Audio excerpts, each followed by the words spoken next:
काला जादू। अपने बेटे रिशु के माथे से टपकते हुए पसीने को देखकर सविता की हालत खराब हो गई। ऐसा आज पहली बार नहीं हुआ जब रिशु नींद से घबरा कर जागा है। हाय मेरा बच्चा, न जाने किसकी नजर लग गई है तुझे। जब से मेरे बच्चे ने 10वीं के एग्जाम में स्कूल टॉप किया है तब से रोज बुरे बुरे सपने आने लगे हैं। हाँ माँ, मैंने आज फिर से एक काले साए को देखा। वो यहीं मेरी आंखों के सामने खड़ा था। माँ मुझे बचा लो माँ। वो मुझसे कह रहा था कि मुझसे बदला लेगा। माँ कहीं ये प्रशांत। चुप कर, कैसी बात कर रहा है? दोबारा उसका नाम मत लेना। तुझे पता है ना, उस प्रशांत ने आत्महत्या कर ली, तो बार बार उसका नाम मत लिया कर। मम्मी, क्या सच में प्रशांत ने आत्महत्या की थी? चुप कर, बहुत सवाल पूछता है आजकल। और फिर रात के वक्त सविता के पूरे घर में एक अजीब सा काला धुआं छाने लगा। गहरी नींद में सोई सविता की जैसे ही आंख खुली उसका दम घुटने लगा। वो दौड़कर रिशु के रूम की तरफ गई जहां उसके दरवाजे पर घूमती एक काली परछाई देख वो बुरी तरह से घबरा गई। कौन है वहाँ? कौन है? सामने आओ। ये मैं हूँ, तुम्हारी काली करतूत।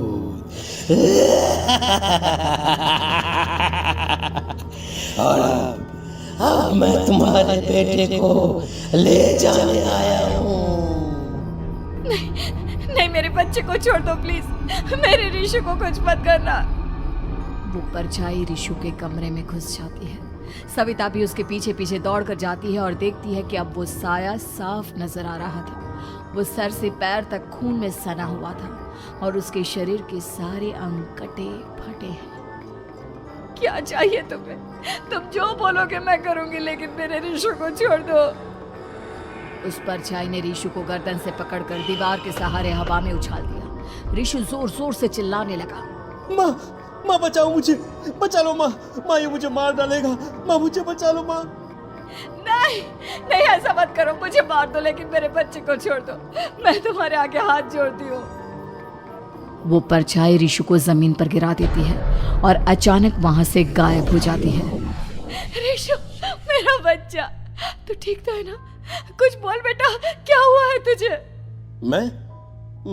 मैं ठीक हूँ माँ। क्या हुआ था यहाँ पर? कुछ नहीं बेटा, कुछ नहीं। तू परेशान मत हो।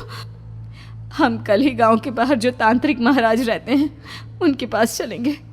ठीक है माँ, हम जल्द ही उनके पास चलेंगे। मुझे बहुत डर लग रहा है माँ। ये बार बार मुझे डरावने सपने आना, ये सब हमारे साथ क्यों हो रहा है माँ? अगले दिन सविता अपने बेटे रिशु को लेकर गांव के बाहर तांत्रिक के पास जाती है। जिस जगह पर तांत्रिक रहा करता था वो जगह बहुत डरावनी थी। चारों तरफ कंकाल और खूब भूतियां नजर आ रही थी।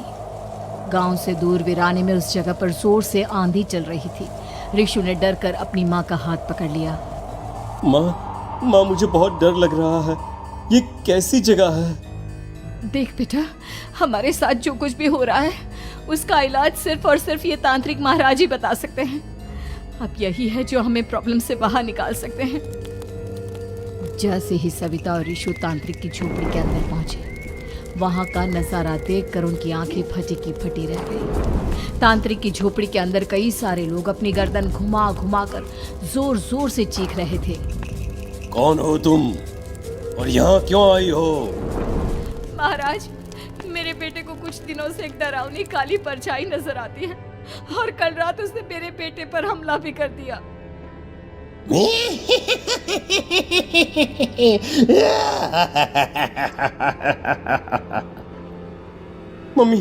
मम्मी हमें यहाँ से चलना चाहिए। ये जगह मुझे ठीक नहीं लगती। नहीं बेटा, ऐसा नहीं कहते। रुक जाओ, 2 मिनट के लिए रुक जाओ। क्या कहा? काली परछाई? तुम्हारे बेटे पर किसी काली परछाई ने हमला किया? हाँ महाराज, वो कह रही थी कि वो मेरे बेटे को कुछ कर देगी। कोई उपाय बताइए महाराज, मेरे बेटे के साथ कुछ गलत नहीं होना चाहिए। तुमने किसी दूसरे के साथ गलत किया है। तो तुम्हारे साथ भी गलत होकर ही रहेगा। तुमने किसी की जान ली है, किसी को मार डाला है तुमने। नहीं महाराज, मैंने ऐसा कुछ नहीं किया। मैंने किसी की जान नहीं ली। मुझे कोई उपाय बताइए। लगता है तुम इतनी आसानी से नहीं मानोगी।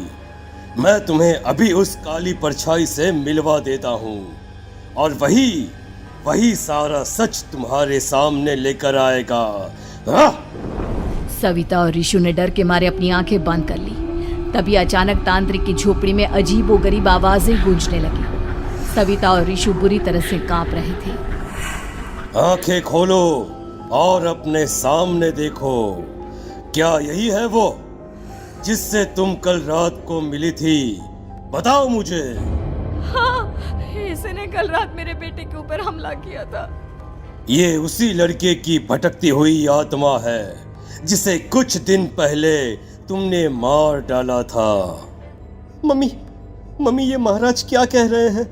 क्या सच में आपने किसी की जान ली है, किसी को मार डाला है?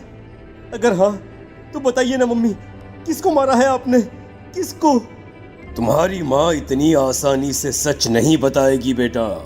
इसने एक बच्चे की जान ली है। कहीं उसका नाम प्रशांत तो नहीं महाराज? वो मेरा दोस्त है, मेरा मतलब मेरा पड़ोसी है। सही पहचाना। देखा सविता, तुम्हारा खुद का बेटा भी जानता है कि तुमने किसी के प्राणों की बलि चढ़ा दी और इसीलिए अब उसकी बुरी आत्मा तुम्हारे घर में भटकती है। मुझे माफ कर दीजिए महाराज, मुझसे बहुत बड़ी गलती हो गई। प्रशांत हमारे पड़ोसी का बेटा था। हर बार उसके नंबर मेरे बेटे से ज्यादा आते थे और इसलिए मैंने उसके कमरे के बाहर काला जादू किया था, पर मुझे नहीं पता था कि वो मर जाएगा। तुम्हारे उसी काले जादू वाली गुड़िया के अंदर एक बुरी आत्मा थी जिसने उस बच्चे के दिमाग पर बुरा असर कर दिया और उसी की वजह से उस लड़के ने अपनी बालकनी से कूदकर आत्महत्या कर ली। इसकी वजह सिर्फ और सिर्फ तुम हो, तुम। नहीं महाराज, जो कुछ भी हुआ मुझे नहीं पता था कि प्रशांत अपनी जान दे देगा। प्रशांत की आत्मा इस वक्त तुम्हारे सामने खड़ी है, हमसे बात करना चाहती है। बोलो क्या कहना चाहते हो? मैं जीना चाहता था, बड़ा होकर कुछ बनना चाहता था। आपके बेटे से मुझे कोई परेशानी नहीं थी। अरे वो तो मेरा अच्छा दोस्त था। मुझे माफ कर दो बेटा, मुझसे बहुत बड़ी गलती हो गई, मुझे माफ कर दो। माफ करने से मुझे वापस जिंदगी नहीं मिल जाएगी। मेरे माँ बाप आज भी मेरे लिए रोते हैं। आपने मेरे साथ बहुत गलत किया है, बहुत गलत। और तभी अचानक प्रशांत की आत्मा वहां से गायब हो जाती है।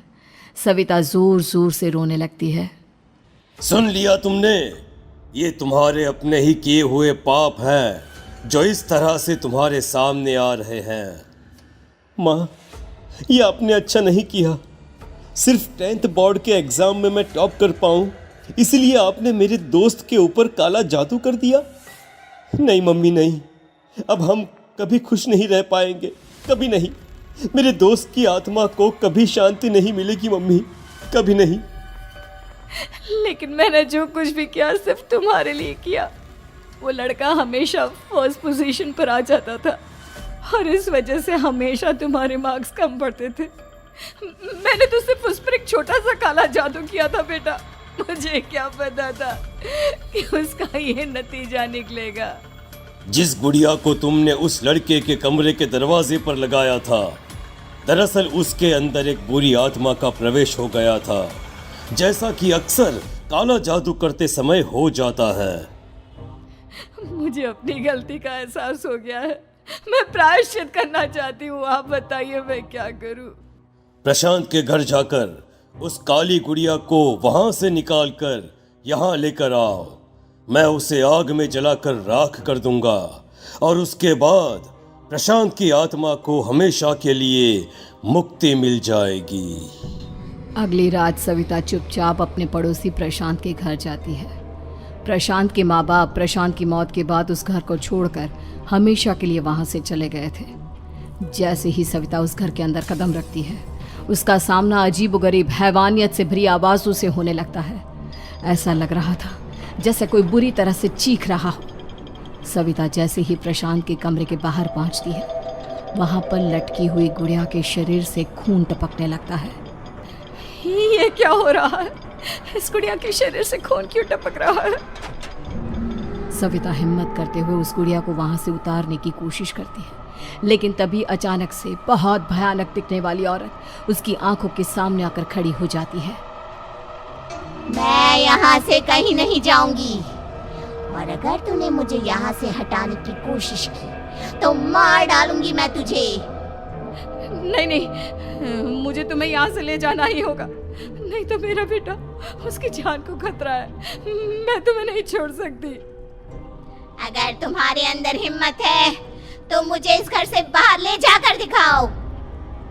और ऐसा कहकर वो औरत सविता के ऊपर हमला कर देती है और उसे हवा में उछाल उछाल कर जमीन पर पटकती है। लेकिन तभी अचानक मौका देखकर सविता अपने हाथ में ली हुई सुई उसके हाथ में चुभो देती है। हाथ में सुई लगते ही वो औरत जमीन पर तड़पने लगती है। ये क्या किया तूने? ये क्या कर दिया?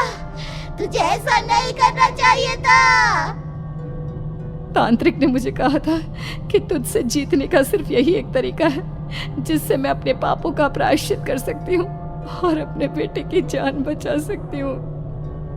और उसके बाद वो डरावनी दिखने वाली औरत एक छोटी सी जादुई गुड़िया में तब्दील हो गई और सविता ने उसे ले जाकर तांत्रिक को दे दिया। तांत्रिक ने जादुई गुड़िया को आग के हवाले कर दिया।